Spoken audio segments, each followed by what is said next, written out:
मेरे प्रिय साथियों, नमस्कार।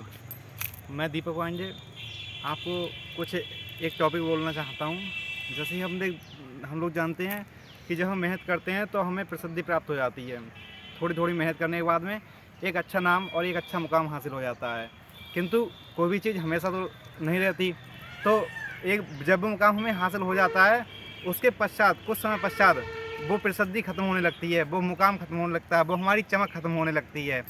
तब व्यक्ति जो उस मुकाम पे है वह बहुत निराश हो जाता है, वह बहुत हताश हो जाता है। अब वह वैसा नहीं रह पाता, वह वैसे नहीं मुस्कुरा पाता या वैसे हंस नहीं पाता, वैसे बात नहीं कर पाता जैसे वह तब करता था जब वह उस प्रसिद्धि को प्राप्त कर रहा था या वह उस चमक पे था।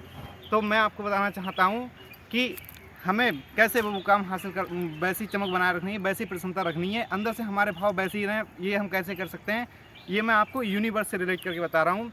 तो जैसे हम जानते हैं, हम सभी जानते हैं कि जैसे तारा के विषय में, तो तारे के काम ही जैसे ही मैं आपके सामने तारा का नाम ले रहा हूँ तो आपको एक सीन नज़रों में आ गया होगा कि जो तारा होता है उसमें प्रकाश होता है, अर्थात तारे वही होते हैं चमक रहे होते हैं। किंतु जब अब तारे की जैसे हम जानते हैं कि तारा चमक रहा होता है, किंतु एक समय तारे के जीवन में भी ऐसा आता है कि उसका वो चमक, उसकी वह प्रकाश खत्म होने लगता है और एक समय बाद वह तारा पूर्णतः ब्लैक होल में कन्वर्ट हो जाता है।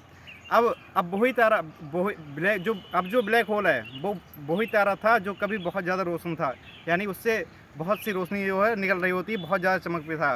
किंतु अब वह ब्लैक होल में कन्वर्ट हो चुका है और अब उसकी जो प्रॉपर्टी आ चुकी है वो यह है कि अब उसमें यदि सूर्य की लाइट भी जाए तो वह भी उससे बाहर नहीं आ सकती। अर्थात जब हम अपना सब कुछ खो देते हैं तब उसके बाद भी हम जो चीज़ ग्रहण करते हैं वो भी उसके बराबर ही होती है जो हमने सब कुछ खोया है। तो आप इस बात से निराश ना हो कि मैंने सब कुछ खो दिया तो अब मेरे पास कुछ भी नहीं रहा। अब आपके पास अब भी जो कुछ भी बचा है वो उस सब के बराबर है जो आपने सब कुछ खोया है।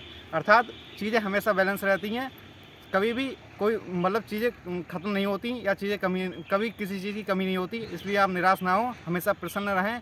आप जो कुछ है, यदि आपका विघटन हो रहा है तो विघटन होने दें, अपने आप को समझें, अपने विषय में जानें। बस, थैंक यू, धन्यवाद।